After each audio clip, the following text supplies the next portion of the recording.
ब्रह्मा विष्णु महेश अजर अमर नहीं है। इनका भी आविर्भाव अर्थात जन्म तथा तिरोभाव अर्थात मृत्यु होती है। प्रमाण के लिए देखिए देवी भागवत महापुराण। ब्रह्मा, मैं, विष्णु और शिव ये तुम्हारी प्रभाव से जन्मवान है। हम तो जन्मवान है, हमारा तो जन्म होता है और मरते हैं, नित्य नहीं है, हम अविनाशी नहीं है। फिर इंद्रादि दूसरे देवता नित्य किस प्रकार हो सकते हैं?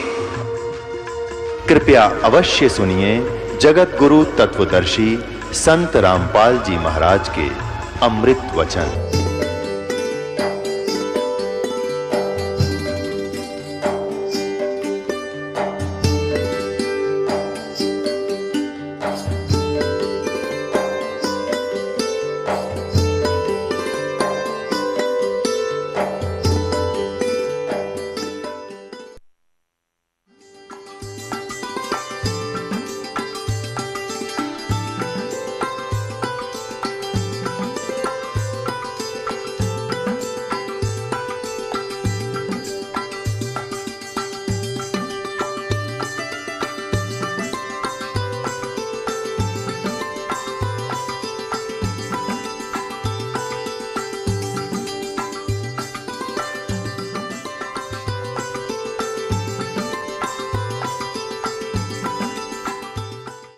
झूठे सुख को सुख कहे ये मान रहा मन मोदे।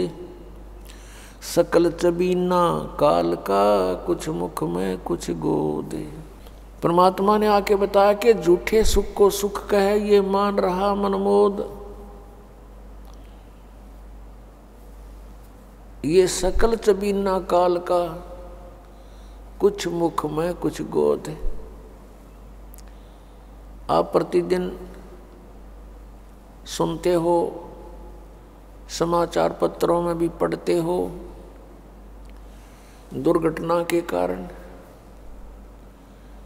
या किसी रोग के कारण, अन्य किसी परिस्थितियों में मृत्यु हो जाती है। एक परिवार के 4-4, 5-5 इकट्ठे ही मृत्यु को प्राप्त हो जाते हैं और शेष बचे हुए ये सोचते हैं कि हमारा अभी नंबर नहीं है। नंबर तो है, इतना तो हमें पता है कि मृत्यु तो होगी, लेकिन अभी नहीं। ये अभी नहीं वाली जो हमारे अंदर एक घर कर गई है बात, ये हमारे लिए बहुत भयंकर है, बहुत दुखदाई है।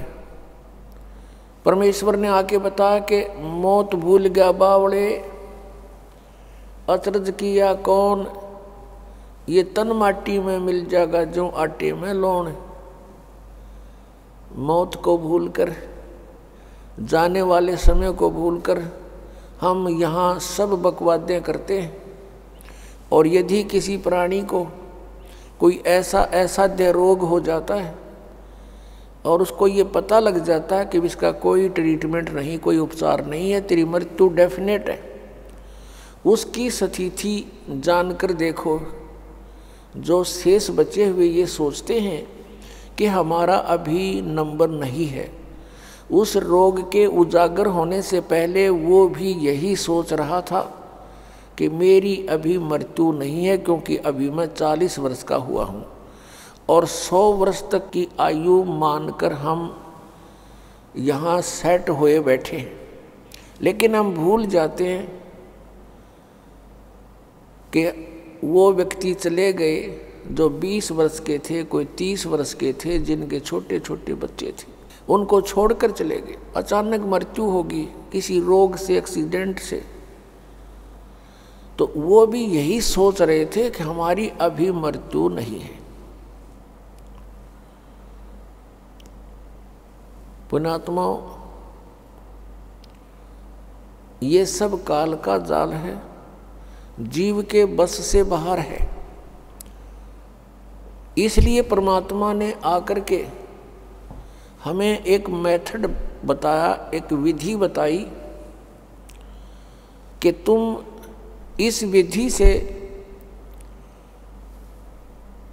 इस काल के जाल को काट सकते हो, इससे ऊपर उठ सकते हो, क्योंकि ये 21 ब्रह्मांड का स्वामी है जो हमको यहाँ रोके हुए हैं। ये श्री ब्रह्मा, श्री विष्णु, श्री शिव जी के पिताजी हैं और दुर्गा इनकी माता है, श्री ब्रह्मा, श्री विष्णु, श्री शिव जी, रजगुण ब्रह्मा, सतगुण विष्णु, तमगुण शिव जी की। ये 16 कला के भगवान कहलाते हैं और इनका पिता 1000 कला का प्रभु है और हमारी कोई कलाएं नहीं, हम एक जीव संज्ञा में। तो श्री ब्रह्मा, श्री विष्णु, श्री शिव जी को भी वो ऐसे ही चक्कर में डाले हुए हैं, उनको भी रोका हुआ है। तो हम आम जीव की अब क्या बुनियाद है? 1000 कला का मालिक ये काल है, तो हमने उस असंख्य कला के मालिक की शरण ग्रहण करनी पड़ेगी। उस असंख्य कला के स्वामी के आड़ में, ओट में, उसके सहारे से हम इसके काल के लोक को पार कर सकते हैं। उस परमेश्वर ने हमें इस काल पर विजय पाने के लिए एक विधि बताई है कि पूर्ण संत से वो 3 मंत्र, यानी एक ओम तत्सत और प्रथम जो आपको दिए जाते हैं वो 7 मंत्र, इन सभी का सहयोग हमने लेना होगा इस काल के जाल से निकलने के लिए। इनके अतिरिक्त हम कोई भी साधना करते हैं, किसी भी मंत्र का जाप करते हैं, वो यूजलेस है। श्रीमद् भगवत गीता अध्याय नंबर 16 के श्लोक नंबर 23 में कहा कि अर्जुन, शास्त्र विधि को त्याग कर जो मनमाना आचरण करते हैं, यानी मनमानी पूजाएं करते हैं, उनको न तो सुख होता है, न उनकी कोई गति होती है और न ही कोई सिद्धि को प्राप्त होती, अर्थात व्यर्थ। फिर श्लोक 24 में तुरंत कहा कि इससे तेरे लिए अर्जुन शास्त्र ही प्रमाण है। कर्तव्य और अकर्तव्य की व्यवस्था में शास्त्र ही प्रमाण है, अर्थात जो सदग्रंथों में लिखा है उसी तरह कीजिए, किसी के लोक वेद पर आधारित मत होइए। श्रीमद् भगवत गीता अध्याय नंबर 2 के और श्लोक नंबर 53 में कहा कि अर्जुन, कि जिस समय तेरी बुद्धि नाना प्रकार के भ्रमित करने वाले वचनों से हटकर एक परमेश्वर के तत्व ज्ञान पर आधारित हो जाएगी, तब तो तू योग को प्राप्त होगा, अर्थात तब तेरी भक्ति प्रारंभ होगी। अन्यथा तुझे कोई भ्रमित कर देगा, रास्ते से डगमग कर देगा, तो तू सफल नहीं हो सकता। श्रीमद् भगवत गीता में 3 परमात्माओं की महिमा है, सर्वपुरुष, अक्षर पुरुष और परम अक्षर पुरुष, और तीनों गुणों की पूजा का निषेध बताया है। 7वें अध्याय के 12 से लेकर 15 श्लोक में श्रीमद् भगवत गीता में कहा कि तीनों गुण, रजगुण ब्रह्मा, सतगुण विष्णु, तमगुण शिव जी की पूजा, अर्थात ये त्रिगुणमयी माया के ऊपर जिनकी बुद्धि सेट हो चुकी है, इनसे अतिरिक्त किसी की साधना नहीं करते, उनके विषय में कहा 15वें श्लोक में 7वें अध्याय के में कि वो त्रिगुणमयी माया के द्वारा जिनका ज्ञान हरा जा चुका है, यानी ब्रह्मा विष्णु महेश से मिलने वाली अस्थायी सुविधाओं के ऊपर जो आधारित हो चुके हैं, वो अन्य किसी की पूजा नहीं करते। राक्षस स्वभाव को धारण किए हुए मनुष्यों में नीच दूषित कर्म करने वाले मूर्ख, गीता ज्ञानदाता ब्रह्म कहता है वो मेरी पूजा भी नहीं करते। 3 पुरुष, क्षर पुरुष, अक्षर पुरुष और परम अक्षर पुरुष, इन तीनों की साधना करने से हम पूर्ण मोक्ष प्राप्त होंगे, जन्म मृत्यु के रोग से छूट सकेंगे। उसके लिए साधन क्या है, कौन सा तरीका है? श्रीमद् भगवत गीता अध्याय नंबर 8 के श्लोक नंबर 13 में गीता ज्ञानदाता कहता है, ओम इति एकाक्षरम ब्रह्म व्यवहारन माम अनुसमरन ये प्रयाति तजन देहम स याति परमाम गतिम। मुझ ब्रह्म का केवल एक ओम मंत्र है, नथिंग एल्स, एक ओम अक्षर है मुझ ब्रह्म का, उच्चारण करके सिमरण करता हुआ यह प्रयाति तजन देहम, जो शरीर छोड़कर जाता है, अर्थात अंतिम श्वास तक ओम का जो जाप करता हुआ जाता है, स याति परमाम गतिम, वह परम गति को प्राप्त होता है। कौन सी परम गति को? जो ओम से होने वाली है। ओम के जाप से, ये ब्रह्म का जाप है, सरपुरुष का जाप है, इससे क्या प्राप्ति होगी, क्या उपलब्धि होगी? कि ब्रह्मलोक प्राप्ति होगी। गीता जी अध्याय नंबर 8 के श्लोक नंबर 16 में कहा कि ब्रह्मलोक पर्यंत भी सभी पुनरावर्ती के अंदर हैं, वहां गए हुए प्राणी भी जन्म मृत्यु में आते हैं। ये पूर्ण मोक्ष नहीं है, और जब तक पूर्ण मोक्ष नहीं होगा तब तक जीव को परम शांति नहीं हो सकती। जैसे गीता अध्याय नंबर 8 के श्लोक नंबर 16 में इन अनुवादकर्ताओं ने यहाँ गड़बड़ी कर रखी है। इसमें लिखा है कि उनका अनुवाद ये है कि ब्रह्मलोक पर्यंत सभी पुनरावृत्ति में है अर्जुन, अर्थात वहां जाकर भी, ब्रह्मलोक में जाकर भी वापस आते हैं। इन्होंने अनुवाद किया कि मुझे प्राप्त प्राणी का फिर जन्म नहीं होता, यह अनुवाद गलत कर दिया। उसका अर्थ ये है, जो ये नहीं जानते कि मुझे प्राप्त होकर भी पुनर्जन्म है अर्जुन, उनका फिर भी पुनर्जन्म है। जो ये नहीं जानते तो वो प्राणी मुझे प्राप्त होकर भी बार बार जन्म मृत्यु को प्राप्त होते हैं। यदि उनके अनुवाद को यहाँ सच्चा माने कि गीता ज्ञानदाता यह कहता है कि मुझे प्राप्त प्राणी का पुनर्जन्म नहीं होता, तो गीता अध्याय नंबर 4 के श्लोक नंबर 5 और 9 में, गीता अध्याय नंबर 2 के श्लोक नंबर 12 में, गीता अध्याय नंबर 10 श्लोक नंबर 2 में गीता ज्ञानदाता कहता है, अर्जुन तेरे और मेरे बहुत जन्म हो चुके हैं, तू नहीं जानता, मैं जानता हूँ। मेरे जन्म और कर्म अलौकिक है। तू और मैं और ये सभी सैनिक राजा जन पहले भी थे, आगे भी जन्म होगा। ये ना सोच कि हम वर्तमान में ही हैं। इससे सिद्ध हो गया कि गीता ज्ञानदाता जो ब्रह्म है, सरपुरुष है, इसके भी जन्म मृत्यु होती है, ये अविनाशी नहीं है। फिर गीता जी अध्याय नंबर 8 के श्लोक नंबर 16 में ये अनुवाद करना कि मुझे प्राप्त होकर फिर जन्म मृत्यु नहीं होती, ये अनर्थ किया इन्होंने।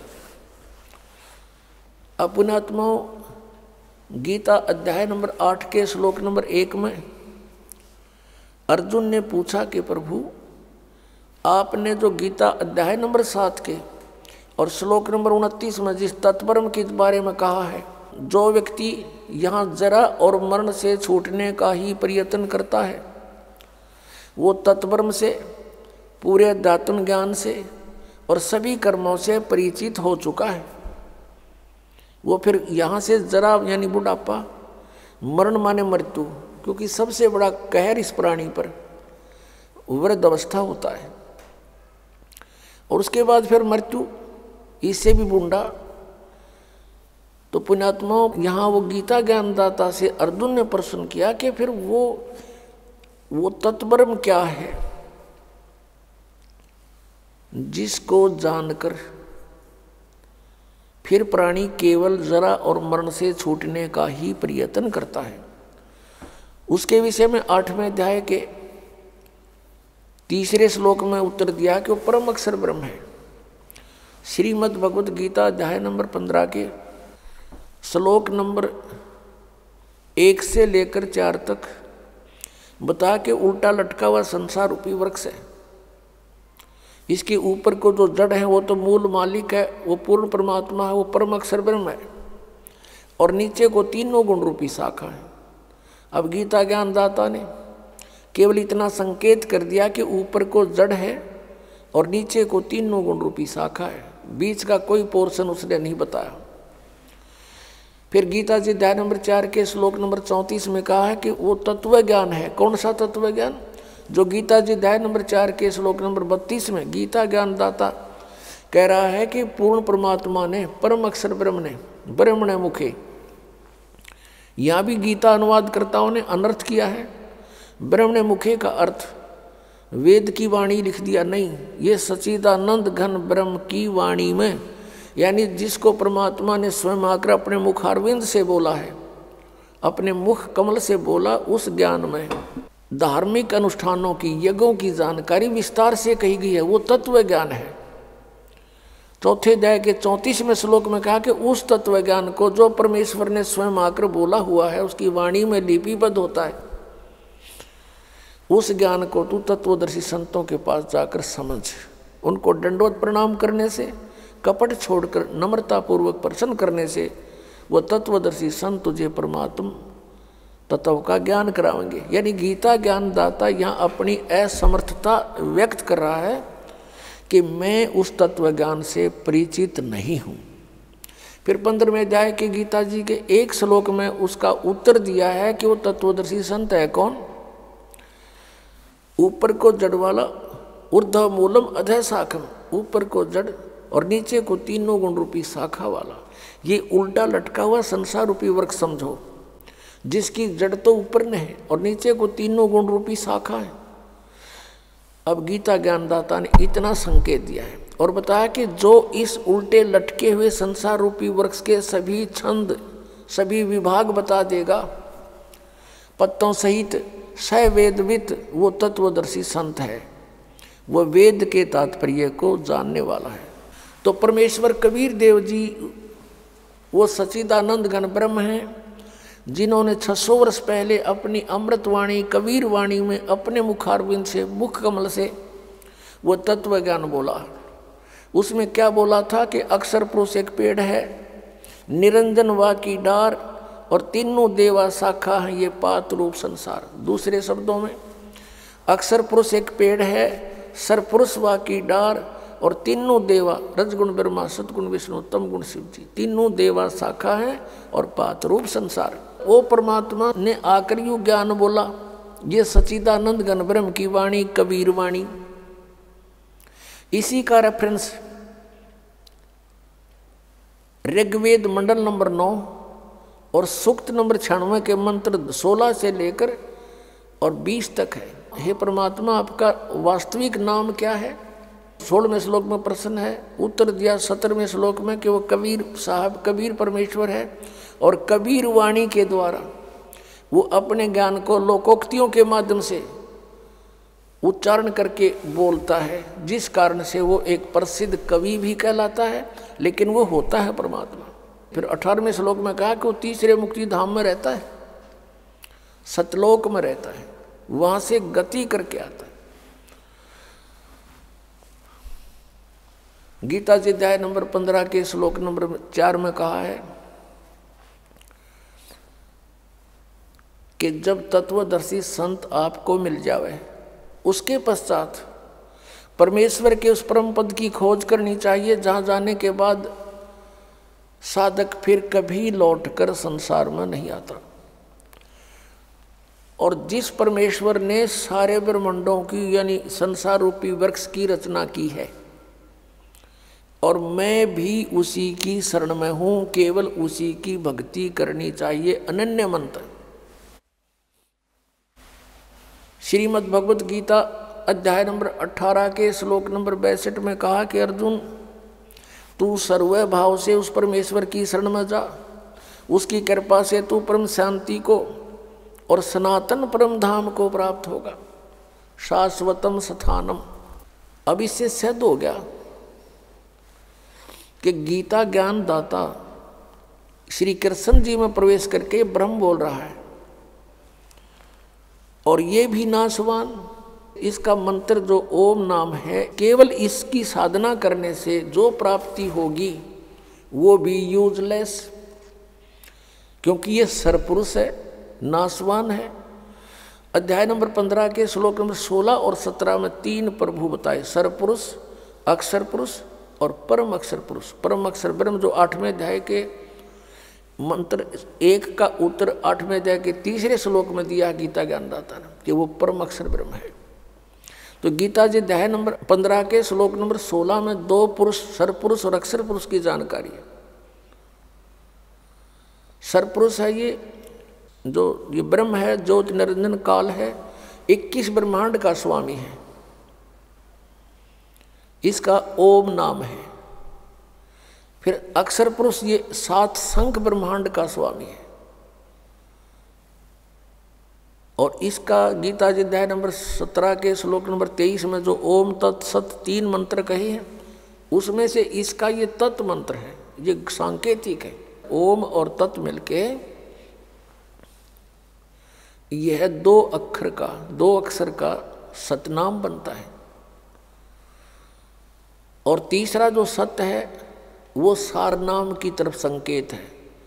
ये तत् भी कोड वर्ड है और सत भी कोड वर्ड है, क्योंकि गीता ज्ञानदाता ने ऑप्शन छोड़ दिया है कि मैं नहीं जानता उस परमात्मा के पाने की विधि, तत्वदर्शी संत बताओगा।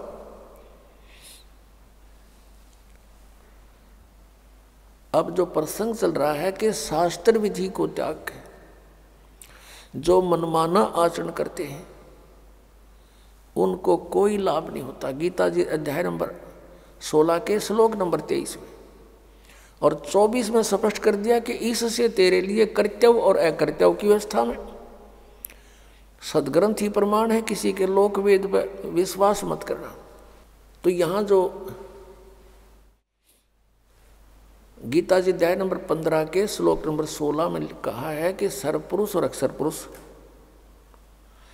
ये 2 प्रभु हैं, 2 पुरुष हैं। और इनके तथा इनके अंतर्गत जितने प्राणी इनके ये सब नासवान है। जीवात्मा किसी की नहीं मरती, वो तो कुत्ते को देखी भी नहीं मरती। 15वें अध्याय के 17वें श्लोक में तुरंत कहा कि उत्तम पुरुष है तू अन्य, परमात्मा इति उदाहरते हैं। ये लोग तरम आविश्य विवर्ती अवैश्वर। 8वें अध्याय के प्रथम मंत्र का उत्तर जो 3रे में दिया है 8वें अध्याय के में, वो परम अक्षर ब्रह्म है, वो गीता ज्ञानदाता से अन्य है और सुप्रीम पावर है। यहाँ गीता अध्याय नंबर 15 के श्लोक नंबर 17 में उसी की तरफ संकेत है कि उत्तम पुरुष है तू अन्य, परमात्मा इति उदाहरते। और उसको भगवान कहते हैं और वही तीनों लोकों में प्रवेश करके सबका धारण पोषण करता, वो है वास्तव में अविनाशी परमात्मा। तो यहाँ जैसे संसार रूपी वृक्ष के जड़ से मूल से पूरे पेड़ को आहार प्राप्त होता है, तो सबका धारण पोषण करने वाला कौन हुआ? जड़ हुआ, मूल हुआ।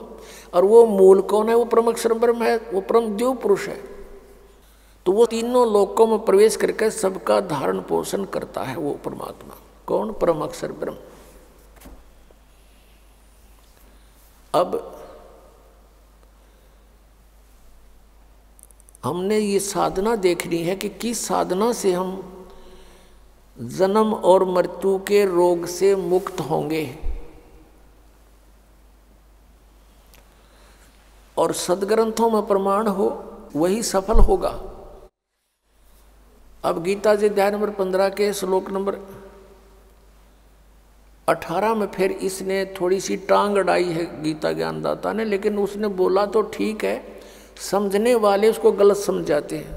15वें अध्याय के 18वें श्लोक में कहा कि मैं लोक वेद के आधार से पुरुषोत्तम प्रसिद्ध हूँ, क्योंकि मेरे अंतर्गत जितने प्राणी हैं मैं उनसे उत्तम हूँ। उत्तम माने श्रेष्ठ हूँ, तगड़ा हूँ, उनसे मैं शक्तिशाली हूँ।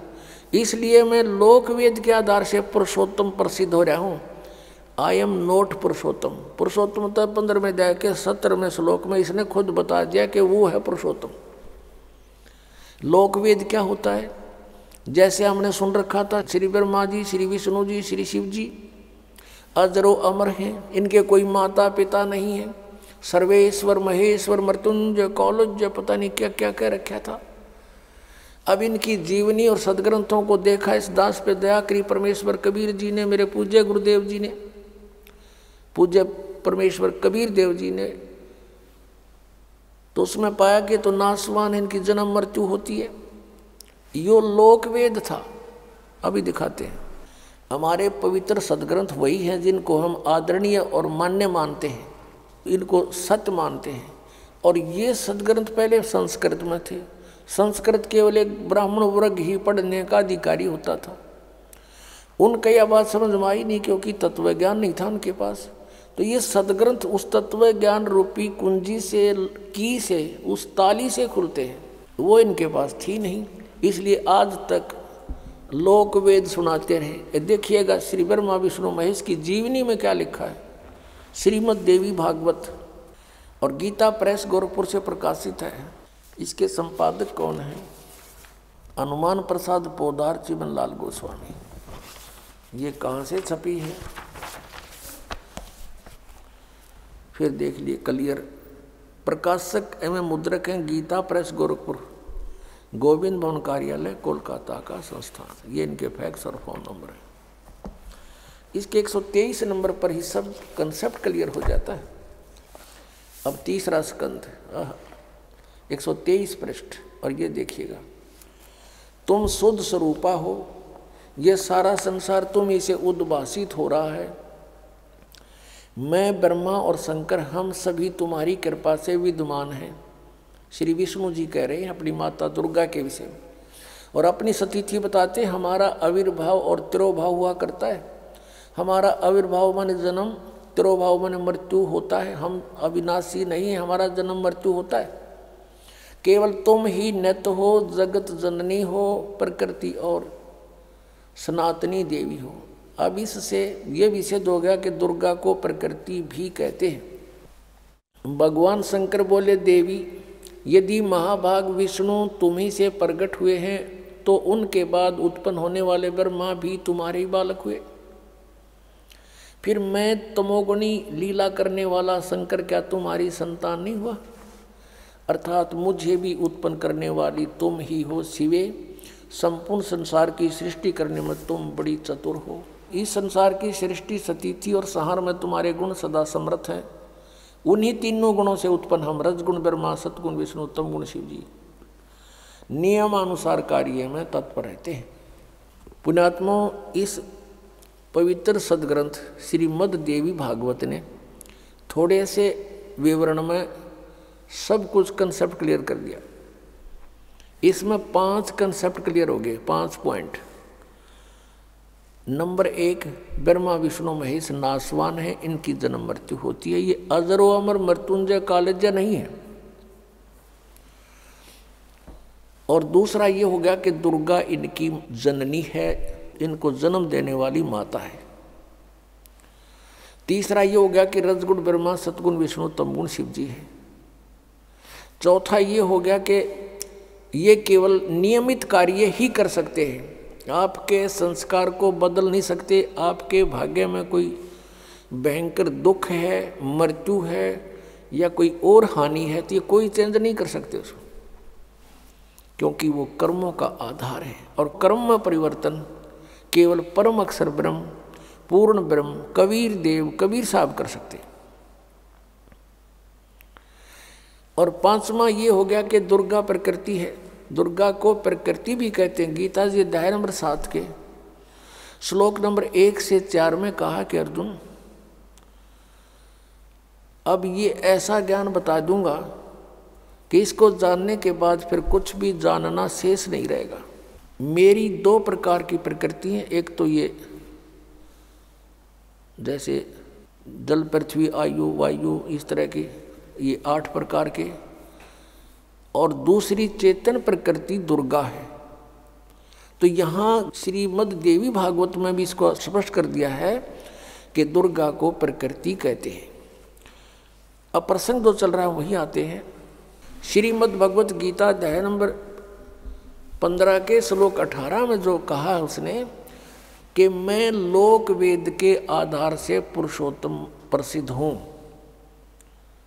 क्योंकि जितने मेरे अंतर्गत प्राणी आते हैं 21 ब्रह्मांड में, उनसे उत्तम हूँ, उनसे तगड़ा हूँ मैं। इसलिए मैं लोक वेद के आधार से पुरुषोत्तम प्रसिद्ध हो रहा हूँ। लेकिन पुरुषोत्तम तो 15वें अध्याय के 17वें श्लोक में इसने स्वयं बता दिया कि वो तो परम अक्षर ब्रह्म है। तो यहाँ परमात्मा कहते हैं, कबीर परमेश्वर जी अपना उदाहरण आप पे देते हैं। आप पे आरती, आप पे साजे, आप पे किंगर, आप पे बाजे, आप पे ताल झांझ झनकारा, आप नचे आप देखण हारा। अपनी महिमा आप पे बतावे, अपने ऊपर ही सब उदाहरण पेश करके हमें समझाने की चेष्टा की है परमेश्वर ने। पीछे लग गया जाऊं था मैं लोक वेद के साथ, रस्ते में सतगुरु मिले दीपक दे दिया हाथ। पहले हम लोक वेद के आधार से कभी किसी की पूजा, कभी कोई व्रत, कोई इष्ट धाम पर भटकते फिर रहे थे, कहीं तीर्थों में भटक रहे थे। कहते हैं परमात्मा के पीछे लग गया जाऊं था मैं लोक वेद के साथ। ब्रह्मा विष्णु महेश जी को सर्वेश्वर मानकर इनकी पूजा करते थे, ये लोक वेद था। और कहते हैं इस भक्ति मार्ग में, इस भक्ति के सफर में सतगुरु मिल गए। अब दीपक दे दिया हाथ, अब दीपक दे दिया हाथ, ये तत्व ज्ञान रूपी टॉर्च दे दी। अब इसकी रोशनी में हम भटकेंगे नहीं, गड्ढों में नहीं गिरेंगे, बिल्कुल रास्ते चलेंगे। अब जैसे हम पहले जो पूजाएं करते थे और हमारे संस्कारवश कोई पुण्य भी हो, कहीं लाभ भी हो जाता था, होता ही था, क्योंकि पिछले संस्कार तो देने ही हैं सबने। तो हम ये सोचा करते थे कि हम भगवान विष्णु की पूजा करते हैं और भगवान शंकर की पूजा करते हैं, बाबा श्याम जी की पूजा करते हैं, हनुमान जी की पूजा करते हैं, जिस कारण से हमें ये सुख हो रही है। अब पता चला कि ये कुछ भी नहीं कर सकते, ये अपने भी प्रारब्ध को, अपने भी पाप कर्मों का नाश नहीं कर सके, वो भोगना ही पड़ा। जैसे भगवान श्री कृष्ण जी विष्णु जी के अवतार थे, भगवान श्री रामचंद्र जी विष्णु ही की आत्मा थी और श्री कृष्ण जी भी। नारद जी ने श्राप दे दिया था विष्णु जी को, क्योंकि वो विवाह कराना चाहा था और उसने भगवान विष्णु जी से हरि रूप मांगा था।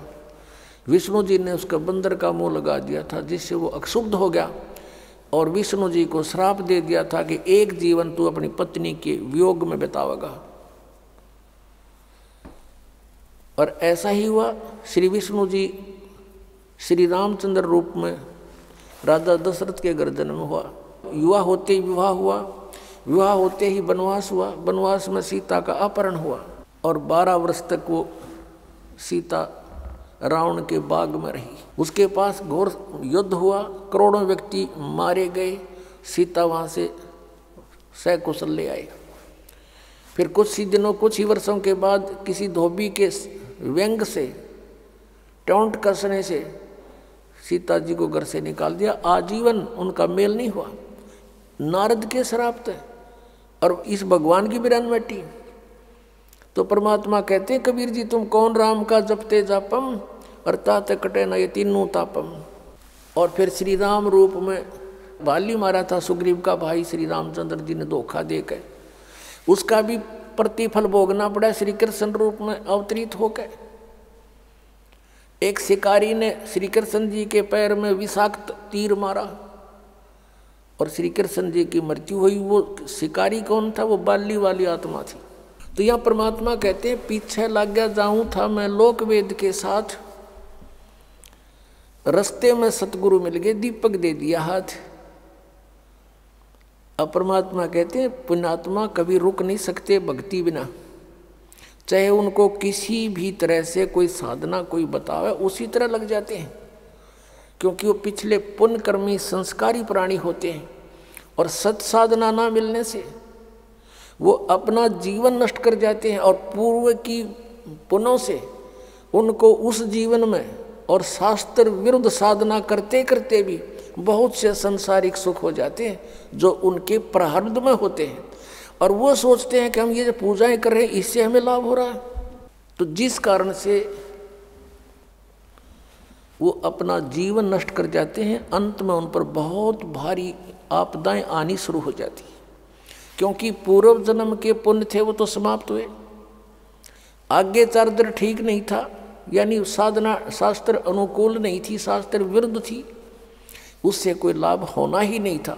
अब क्या बताते हैं परमात्मा कि जो पुण्य आत्मा होती हैं वो अवश्य जाती है जहाँ भी कोई समागम होता है, कोई जैसे मेले होते हैं, समागम होते हैं किसी तीर्थ पर या कहीं और मंदिर स्थान पर, किसी की यादगार पर, तो ये प्राणी अवश्य जाते हैं, बस की बात नहीं, इनको भगवान की पिछली कसक है, क्योंकि वो पीछे कसक भी स्वयं लगा कर जाते हैं। परमात्मा 600 वर्ष पहले आए थे, 64 लाख शेष बनाए, उनमें ज्ञान से प्रेरणा दी, साथ में भक्ति से चार्ज कर गए, वो 5 नाम दे कर गए थे। ये निरंकार ओंकार ये नहीं है वो मंत्र 5, वो अलग नाम है। जो गुरु ग्रंथ साहिब में जिन 5 नामों का जिक्र है उन 5 प्रधानों का है। वो मूल कमल में गणेश वासा जैसे आपको देते हैं उसका मंत्र आपको दिया जाता है, स्वाद चक्र में सावित्री ब्रह्मा का मंत्र, नाभि कमल में विष्णु जी और लक्ष्मी का मंत्र आपको अलग से दिया जाता है, हृदय कमल में शिव और पार्वती का, कंठ कमल में दुर्गा का। लेकिन अब 7 मंत्र देने हैं, वो परमात्मा का आदेश है, पहले 5 देने थे ओनली। तो उस मंत्र से आप चार्ज हो गए, आपको भौतिक सुख आपके संग्रहित हो गए, और उससे मनुष्य जीवन भी प्राप्त होता रहता, लेकिन मोक्ष नहीं होता इन 5 नामों से। फिर इसके साथ ये सतनाम और आदि नाम से मोक्ष होता है। अब पुण्यात्मा तो जो परमात्मा के साथ पहले रही थी आत्माएं आप जी, वही आज भटक रहे हो। कोई राधा स्वामी में फंस गया, कोई निरंकारियां के जा उलझ जा, क्योंकि परमात्मा की तरफ रुक नहीं सकता प्राणी, और कोई इन हंसा देश वाला के, यानी कोई सतपाल जी महाराज कर, कोई बाल योगेश्वर जो अमेरिका में रहता है, प्रेम सिंह रावत नाम है इसका, और इन का भी थोड़ी सी हिस्ट्री दिखाऊंगा समय रहा तो। ये अनसा देश के पंथ प्रवर्तक श्री, जो इनके पिताजी थे, हंसराज नाम था उनका, उनके 40 साल की साधना के उपरांत उनमें खुद भूत बढ़ गए, और उनकी चौराहे पे पूजा करके पीछा छुटवाया उनका। बताओ ये पार होंगे। अब प्रसंग चल रहा है कि जो पुण्यात्मा भक्ति करते हुए पीछे जन्म जन्मांतर से आ रहे हैं वो घूमते हैं, तो क्या बताना चाहते हैं परमात्मा के मेले ठेले जाइयो, मेले बड़ा मिलाप, पत्थर पानी पूजते, कोई साधु संत मिल जाते। क्या कहना चाहे कि परमात्मा की चाह में लगे रहना, अवश्य भटकते रहना कहीं ना कहीं, और कहते हैं पत्थर पानी पूजते, कोई साधु संत मिल जात। अब साधु संत तो रहे को नहीं, परमात्मा स्वयं आते हैं, उनके द्वारा दिया हुआ ज्ञान एक पुस्तक में लिपिबद्ध करके और उसको प्रकाशित किया गया है। उस पुस्तक को कहीं हरिद्वार में बांटा जहाँ पर कुंभ का मेला था, कहीं पर गोवर्धन की फेरी में गए हुए भक्त थे वहाँ बांटा, और बांटने जाते हैं तो सब मार मार करते हैं कि ये क्या कहते हैं, ब्रह्मा विष्णु महेश के माता पिता बताते हैं इनको मारो भगा दो। फिर भी हमारे भक्त जैसे तैसे करके कुछ ना कुछ बीज बो ही आए, और उनको पढ़कर वो पुण्यात्मा जो भटक रही थी, धक्के खा रही थी परमात्मा की चाह में, अब पढ़ पढ़ कर यहाँ आ रहे हैं। तो उस मेले ठेले जाइयो, मेले बड़ा मिलाप, और पत्थर पानी पूजते हैं, कोई साधु संत मिल जाते। अब साधु संत तो रहे नहीं, परमात्मा ने ये तरीका अपना लिया, अपनी चिट्ठी भेज दी। ये पुस्तक तत्वदर्शी संत का काम करती है, तो उसको पढ़कर आप यहाँ आ रहे हो। तो क्या बताते हैं परमात्मा के पीछे लग गया जाऊँ था मैं लोक वेद के साथ, रास्ते में सतगुरु मिल गए, इस सफ़र में भगवान भक्ति वाले सफ़र में। क्योंकि आप जी कोई जय गुरुदेव जी के यहाँ गए हुए थे, कोई राधा स्वामी के, कोई वैसे परंपरागत साधनाएं कर रहे थे, तो इस भक्ति के मार्ग में ये तत्वदर्शी संत मिल गया आपको। अब तत्व ज्ञान रूपी टॉर्च दे दी, अब आप भटक नहीं सकते, आजीवन इस मार्ग पर लगे रहोगे और मोक्ष कराओगे। अब प्रसंग चल रहा है कि हम परमात्मा के पाने के लिए कौन सी साधना है, परमात्मा कौन है, कहाँ रहता है, वहाँ उसकी स्थिति क्या है सतलोक में। ये नकली पंथ राधा स्वामी, धन धन सतगुरु, जय गुरुदेव, जनोद वाले जो ताराचंद वाला, और ये ठाकुर जी वाला, और कृपाल जी, जयमल सिंह वाला, आगरा वाला, ये सारे नकली पंथ हैं। पुण्यात्मा मोक्ष मंत्र से होगा, जो सत मंत्र से होगा। किसी मंत्र के जाप करने से मोक्ष नहीं हो सकता, फिर तो सदग्रंथ झूठे हो जाएंगे। फिर तो कोई कुछ मंत्र जाप कर लो और सतलोक जाऊंगा, नो कहीं जाओ, आप बेपार हो जाएंगे। फिर तो कोई मंत्र जाप कर लीजिए। फिर ये कहते हैं राधा स्वामी वाले और दूसरे के गुरु होना चाहिए, वक्त गुरु, और जिसने ये पंथ का प्रारंभ किया उसका कोई गुरु नहीं। इनकी सारी कहानी आपको दिखा दूँ, इनको एक दूसरे ने आदेश नहीं दे रखा नाम देने का। ये स्वयं भी गुरु बनकर दुनिया को भ्रमित करके काल के जाल में ठोक रहे हैं। अब ये 5 नाम देते हैं, निरंकार, ओंकार, ज्योत निरंजन, और कबीर परमेश्वर की वाणी से लिए इन्होंने सोहम और सतनाम निकाल लिया। इसके बारे में परमात्मा ने कहा कि संतो शब्द शब्द बखाना, और शब्द फांस फंसा सब कोई, शब्द नहीं पहचाना। ये 5 शब्द है ना, ये काल ने अपने मुख से बोले थे जीव को भ्रमित करने के लिए, और उनका ये रट लगा रहे हैं। ये तो जापा नहीं करने हमने। निरंकार, ओंकार और ज्योति निरंजन सीधे काल के जाप, और सोहम शब्द के देने का अधिकारी इस पृथ्वी पर इस दास के अतिरिक्त कोई नहीं। या परमात्मा थे, या वो महापुरुष थे जिनको भगवान मिले थे। आदरणीय मलुकदास साहिब जी, आदरणीय धर्मदास साहिब जी, आदरणीय नानक साहिब जी, आदरणीय मलुकदास साहिब जी, आदरणीय गरीबदास साहिब जी, गांव छुडानी, जिला झज्जर, हरियाणा वाले, आदरणीय दादू साहिब जी, आदरणीय गीसा साहिब जी, गांव खेकड़ा और जिला मेरठ, उत्तर प्रदेश वाले। इनको परमात्मा ने ये मंत्र दिए थे, ये अधिकारी भी बताए थे, लेकिन सारनाम देने का किसी को आदेश नहीं था। तो इन्होंने परमात्मा का बहुत आज्ञा का पालन किया, और 5 नाम से अतिरिक्त कोई मंत्र भी इनको नहीं दिया, लेकिन उनसे ये मंत्र ओपन जरूर करवा दिया। कौन सा मंत्र? सोहम।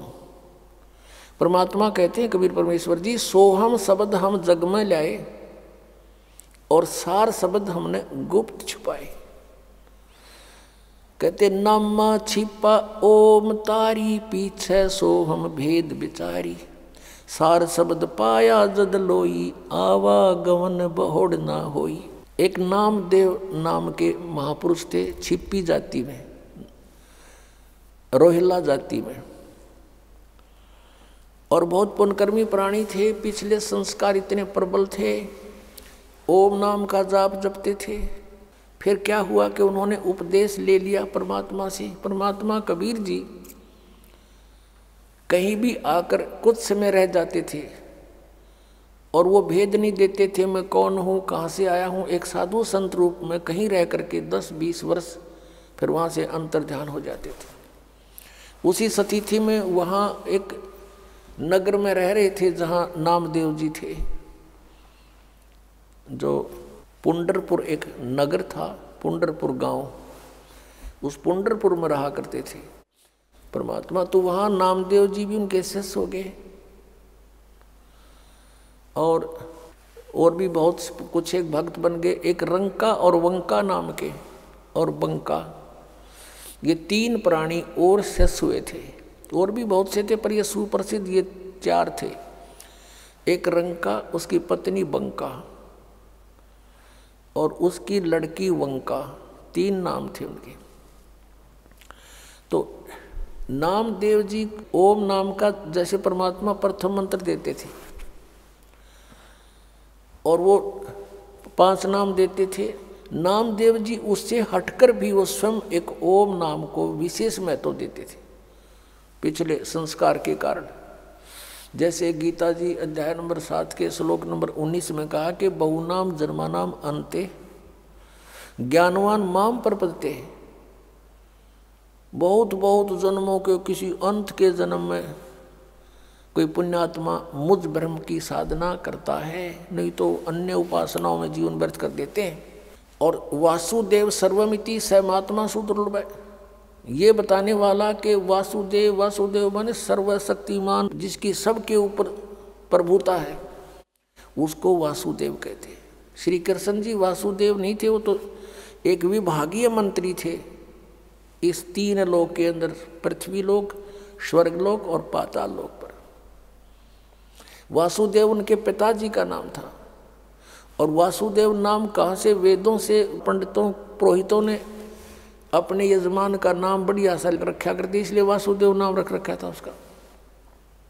श्री कृष्ण वासुदेव नहीं थे। वासुदेव का अर्थ होता सर्वशक्तिमान, सर्वव्यापक। यानी व्यापक का मतलब इन्होंने एक भगवान सारा फैल रहा, जैसे प्रधानमंत्री जी हैं, एक स्थान पर है लेकिन पूरे भारत में व्यापक है, ऐसे व्यापकता है उस परमात्मा की सत्ता की।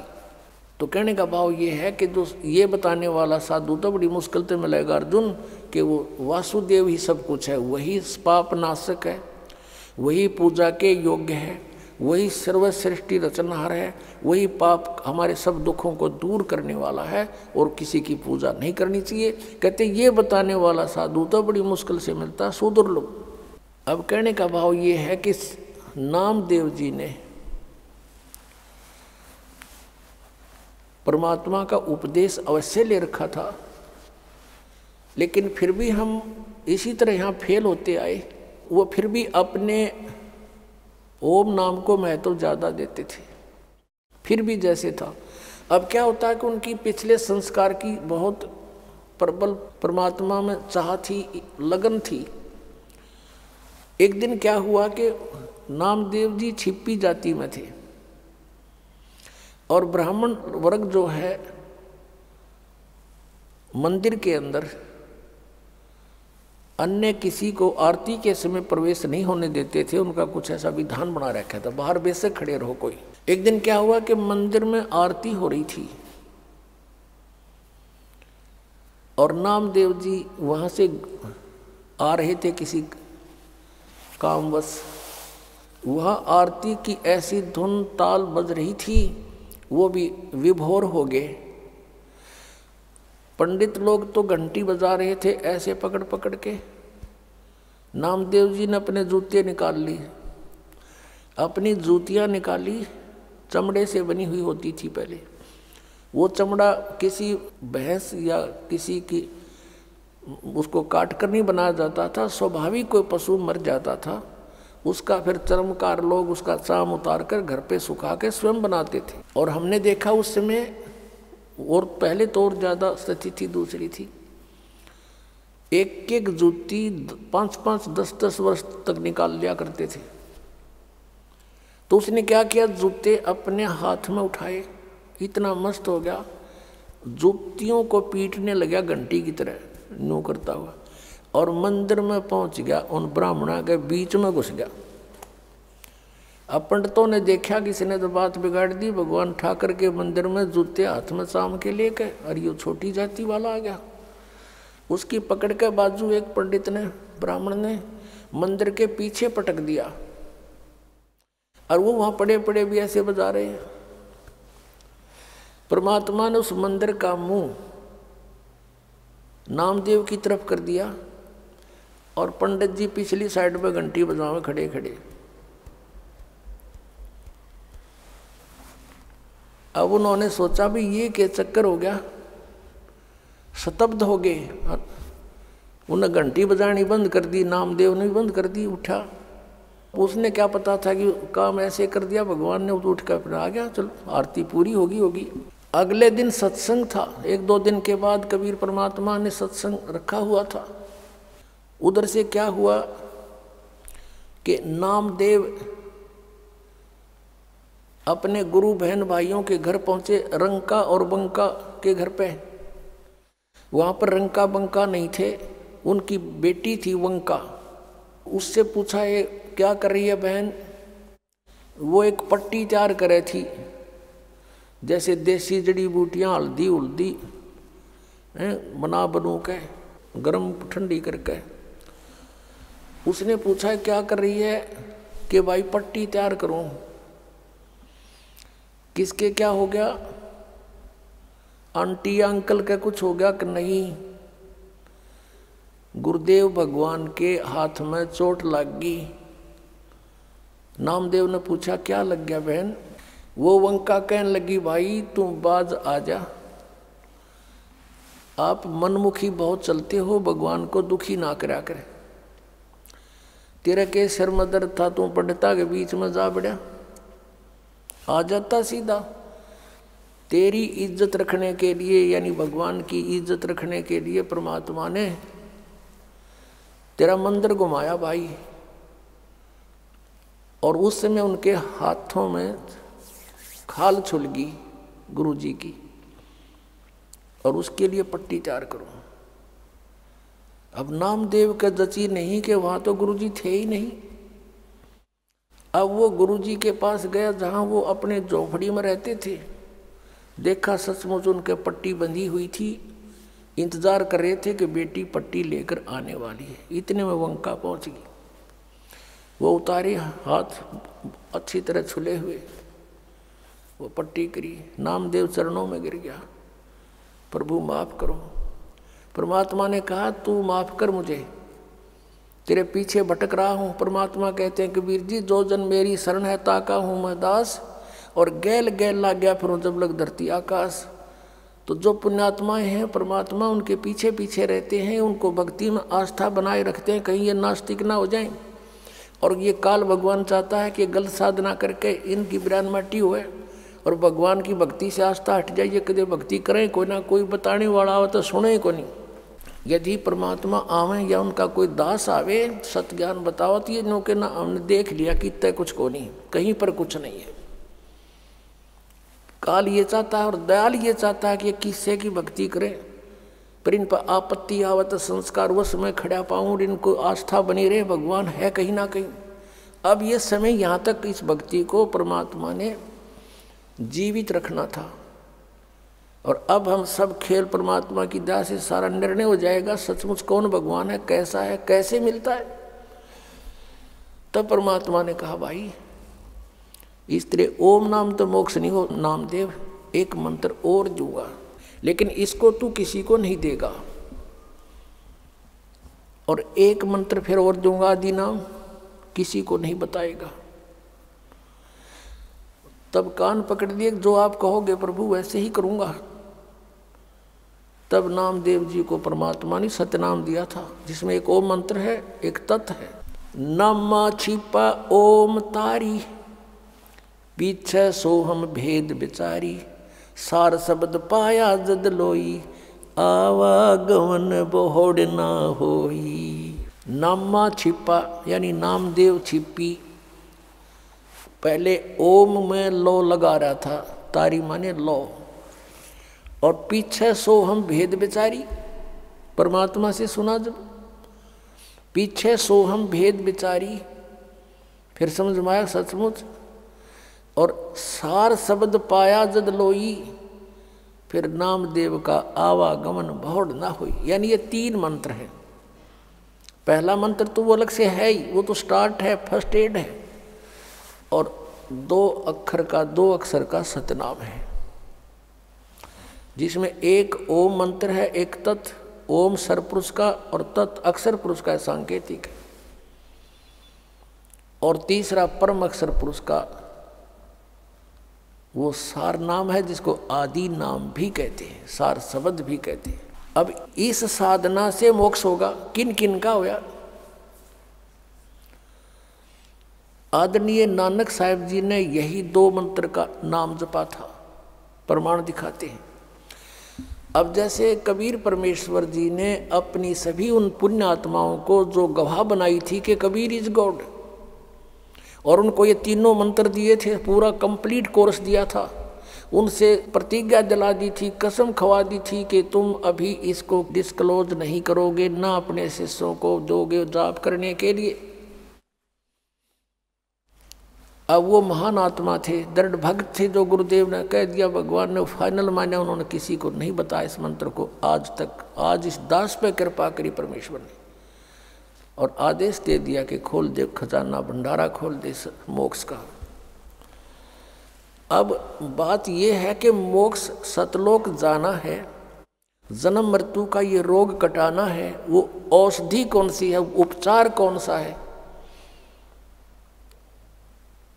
अब जैसे ये 5 नाम तो सिर्फ यह संसारिक सुविधाएं, और हम यहाँ से जब चलेंगे हमारे ये कमल खुल जाएंगे इन 500 नामों के मंत्र से। और फिर बात रहेगी 2 मंत्र के, इस 3 मंत्र के 2 अक्षर का तो सतनाम, इसमें ओम और एक दूसरा गुप्त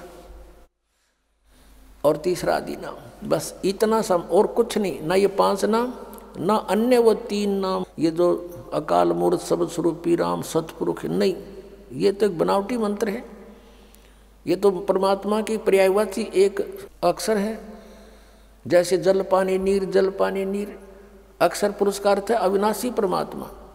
अकाल मूर्त का अर्थ है, अकाल मूर्त का अर्थ है जिस साकार परमात्मा का काल ना हो, क्योंकि मूर्त माने साकार मूर्ति, उसकी सूरत कभी विनाश में ना हुआ मूर्ति भगवान साकार परमात्मा।